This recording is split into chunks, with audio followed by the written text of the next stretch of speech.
Hey you guys. So, it's early in the morning, as you can see, and yeah, so I have my headscarf on, and still have my nightgown and stuff on, and I was thinking because I don't know if you guys watched my video, um, my reaction and my focus on the Michael Brown's case verdict. Um, so make sure you go check that video out. It's right before this one.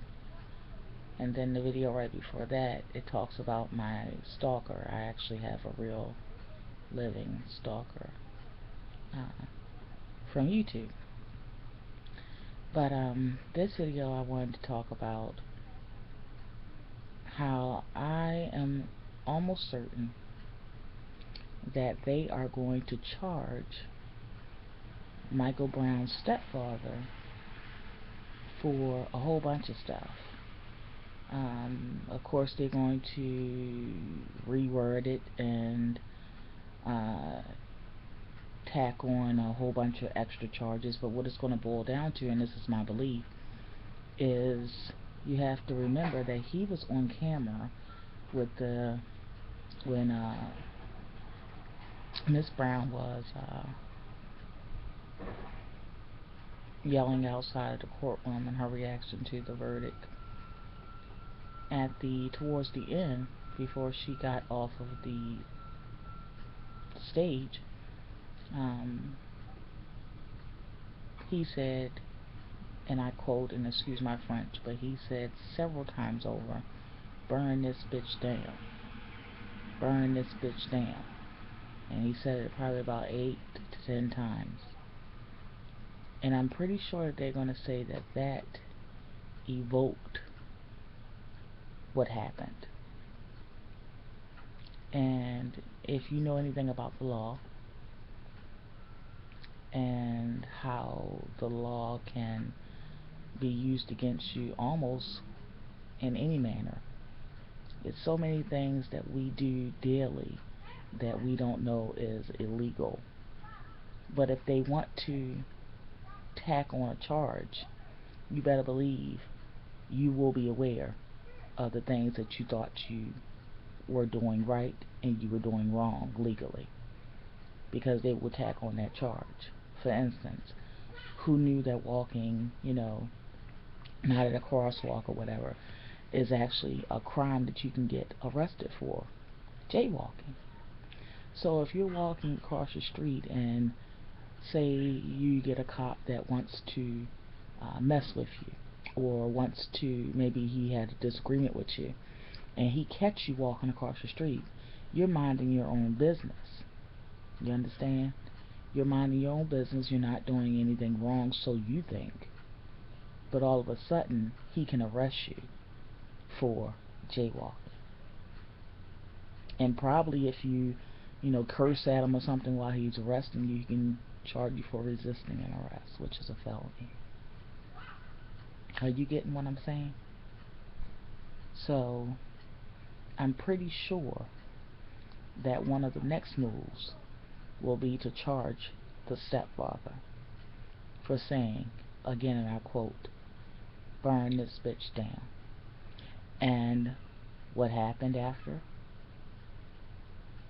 What happened in Ferguson? They tried and succeeded in some areas to what? Burn that bitch down. So what do you think they're going to do? Now, if they don't prosecute him or attempt to put a charge on him, it's only because they don't want to fuel the fire. So tell me what you think below, you guys. I just had that on my mind early in the morning. Haven't even finished getting Pootie off to school. And, but I had to come and just see what you guys think about that. So place your comments below, because it was shocking that not many people didn't respond to my video, didn't have a comment underneath of the video. A lot of people thumbs down. Not that many people thumbs up. And I was talking more about the fact that, trying to put ourselves in that mother's shoes. And I guess that didn't, radiate through some of you guys' soul. But I wanted to focus on that as well. And the other aspects I made sure I put in, the captions about, laws and about feelings that I have about the if it's a racist issue or racism was predominant or throughout the trial. But yeah, not many people engaged in that conversation, and that was quite shocking, given the fact that so many people engage in the conversations about wigs. Okay, babe. So I found that quite interesting. Quite interesting. Yeah. Anyway, yeah. So I would love for us to open up a conversation about this subject that I am talking about in this video, and go back on the previous video, and I would love to hear your thoughts and opinions on that as well. On this channel we do things with class, and we do things with grace, and I believe that we can have conversations, whether disagreeing or agreeing, with being ladies, and we don't have to revert to curse words, and we don't have to revert to dirty dialogue, or we don't have to revert to trash talking to get our point across. I think we can do that in an intelligent manner. And it's weird when you open the floodgate to comments, for people to comment, and they can do so, with using all kinds of vulgar language. A lot of people engage in commenting then, but when you ask people to do so on an intelligent level, and not have to revert to foul language, then you get less engaging with comments. I find that quite an interesting contrast. But yeah, so I will talk to you guys later. I thank you all for lending an ear. I hope that you engage in this conversation, and what do you think will happen next, specifically with the stepfather of Michael Brown. Alright, you guys, I will talk to you guys later. Be blessed.